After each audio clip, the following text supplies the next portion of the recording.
walking with it.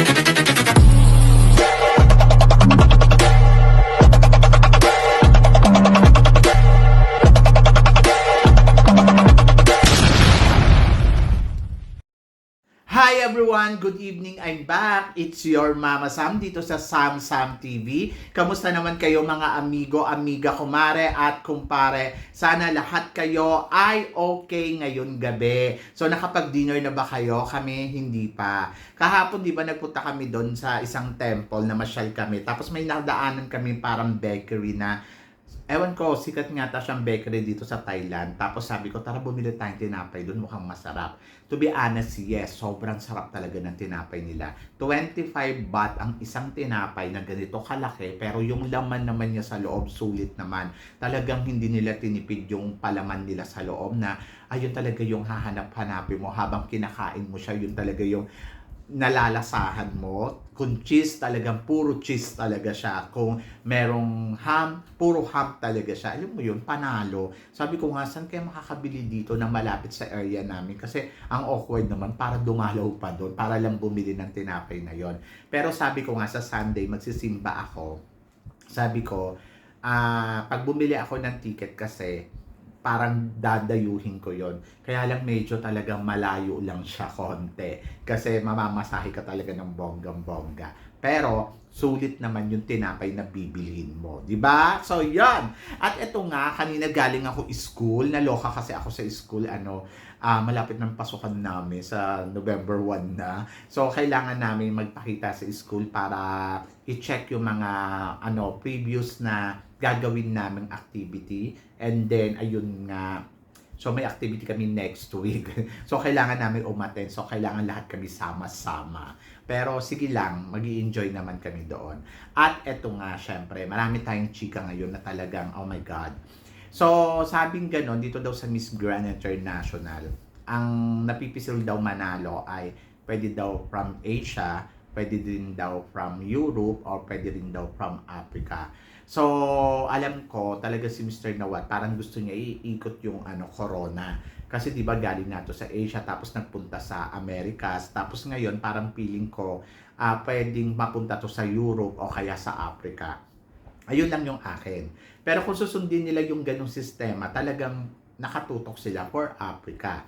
But marami din nagsasabi, marami din naman akong natatanong na sa insider do sa loob, ang sinasabi nila possible daw manalo talaga ay from Asia. So ngayon, sabi ko kung Asia, malalakas din naman talaga yung Asia candidates ngayong taon na to dito sa Miss Grand. Andiyan dyan si Miss Laos na makikita mo talaga performance level in fairness sa kanya, lumalaban din talaga to ng bonggang-bongga. Andiyan din si Miss Thailand. Si Miss Thailand, hindi pa sila nananalo ng corona mula noong nagsimula ang Miss Grand. So, pwede din sa kanila mapunta ang corona this year. Nandiyan din si Myanmar na sobrang lakas sa botohan. Pero hindi ko lang alam kung papayag talaga si Mr. Nawat na si Myanmar talaga ang ipanalo ngayong taon na to dito sa Miss Grand International. Andiyan din syempre si Miss Indonesia. Pero kasi ang Indonesia, may nakuha na silang corona noong 2016. Di ba ako nagkakamali? So, ngayon parang feeling ko, hindi nila ibibigay ito sa Indonesia.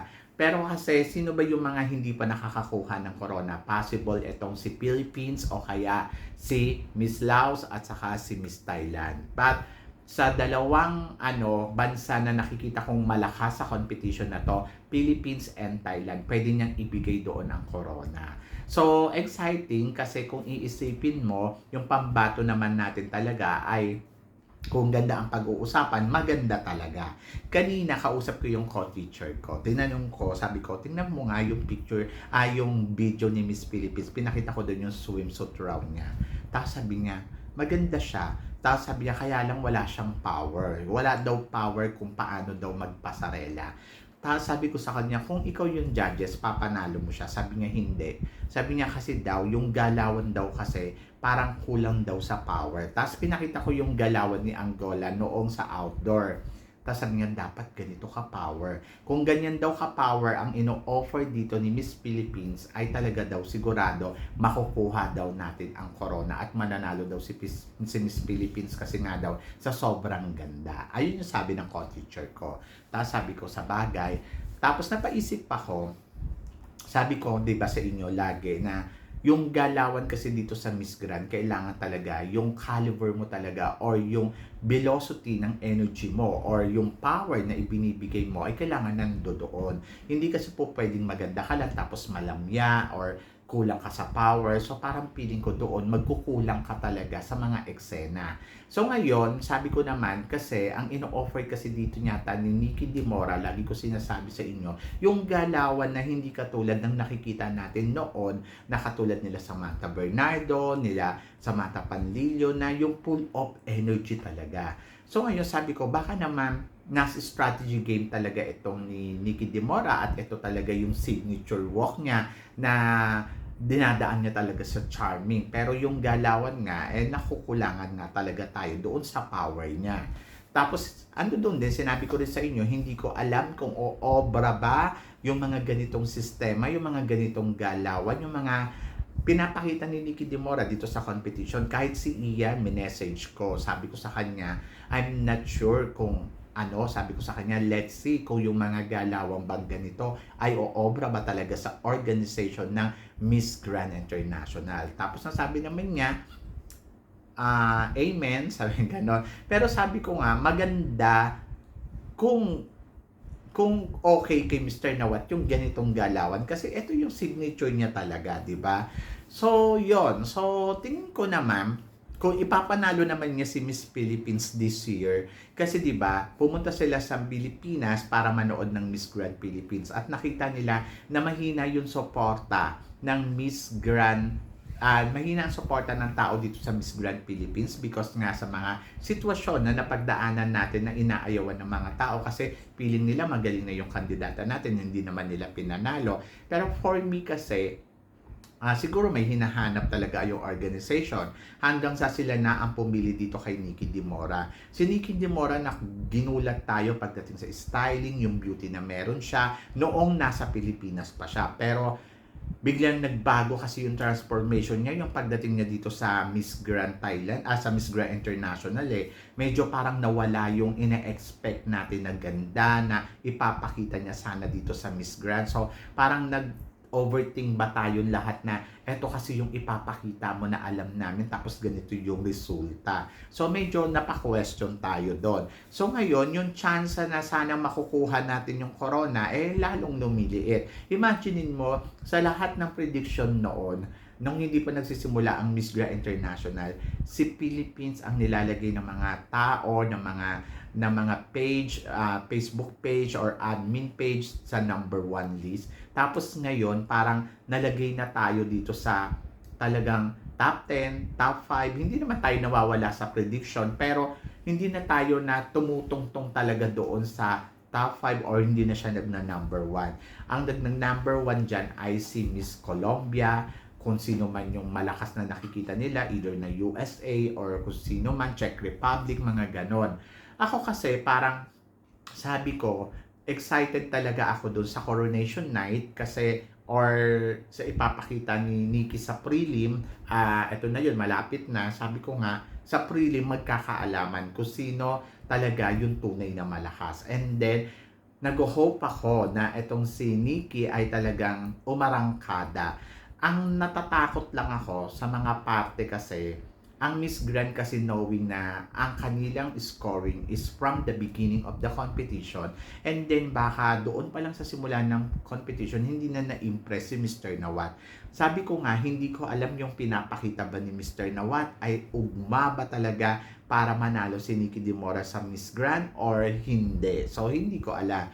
Pero kung sa mga Asia candidates ngayon na nagko-compete dito sa Miss Grand, talaga na mga hangaan mo talaga yung galawan katulad nila India. Si India din, malakas din si India, magaling din. Si Laos na talagang pumapalo din yung performance. And then nandoon din si Indonesia na consistent din naman yung performance na ipinakita ni Indonesia. Si Myanmar na talagang humahataw din talaga sa competition na to. So, kung iisipin mo, si Nikki Dimora yung parang naiiwanan talaga dito sa Asia. Pero, sabi ko nga, ano ba talagang say na eksakto ng organization, di ba? Kasi yung organization kasi ang magdi-decide kung sino ang mananalo. may laban ba si Nikki sa competition? May laban dahil nakikita naman natin lumalaban sa paraan na alam niya. Pero kasi hindi ko lang alam yung laban bang ipinapakita ni Nikki ay nagugustuhan ba ng organization talaga. Kung ito ba talaga ay choice ng organization na parang natutuwa ba sa galawan na ipinapakita talaga ni Nikki. Doon ka talaga mapaiisip ng todo-todo dito sa competition na to. So doon mo talaga tututukan yung ano ba talaga ang gagawin ni Nikki at ito ba talagang pinapakita niyang galawan dito ay oobra pa talaga. Kaya nga sabi ko, pag hindi to pumalo do sa semifinals, isa lang ang ibig sabihin nito. Hindi nila type yung ipinakitang galawan ni Nikki Dimora or pwede masabi natin talaga na dismaya ang organization kay Nikki Dimora. Diba? So yun, so aalamin natin pagdating sa future sa Coronation Night or malalaman natin yan pagdating ng mga susunod pa nilang laban. So, abangan natin yung prelim kung tingnan natin kung magiging powerful ba talaga siya sa kanyang performance dito sa preliminary competition. Pero ako para sa akin kailangan niya talagang mag-level up ng bonggang-bongga. Kasi kung mananatili siya sa caliber na ipinapakita niya, baka pwede tayong ma-thank you girl or pwede talagang hindi tayo mapasama sa semifinals. Pero kung nagugustuhan naman ni Mr. Nawat yan, wala tayong problema. But, to make sure lang, I think, i-level up niya talaga yung sarili niya kasi maiiwanan tayo sa eksena, di ba? Saka, yung pangarap natin na baka may uuwi yung unang gintong corona sa ating bansa, yung unang corona, ay baka hindi matuloy. So, yon. Pero umaasa pa rin ako sa lahat ng gagawin dito ni Nikki kasi parang isang matinding laban pa ang gagawin niya, yung preliminary competition and then yung coronation night, dalawa pa pala. At then ngayong gabi nga, yung national costume. Etong tatlong parting to, tignan natin kung mag-shine ng isang Nikki Dimora sa competition and then tignan natin kung i-level up niya talaga yung performance niya dito and then tignan natin kung magpapasabog nga pa talaga si Nikki Dimora ng bonggang-bongga sa competition.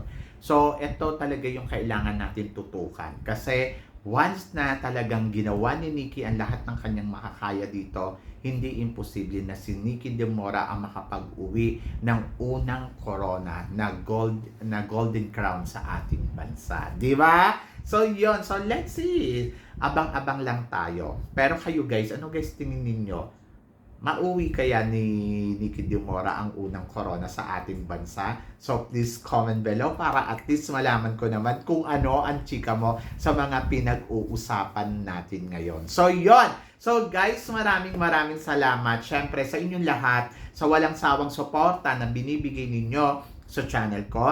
At sa mga hindi pa po nakaka-subscribe dyan, please don't forget to click like and subscribe my channel. At i-click nyo na rin syempre yung notification bell para lagi kayong updated sa ating mga chika. Sabi nga ganon, always keep smiling lang at laban lang. Malay mo naman guys, di ba? So yun, so guys, hanggang dito na lang. Hanggang sa muli nating chikahan.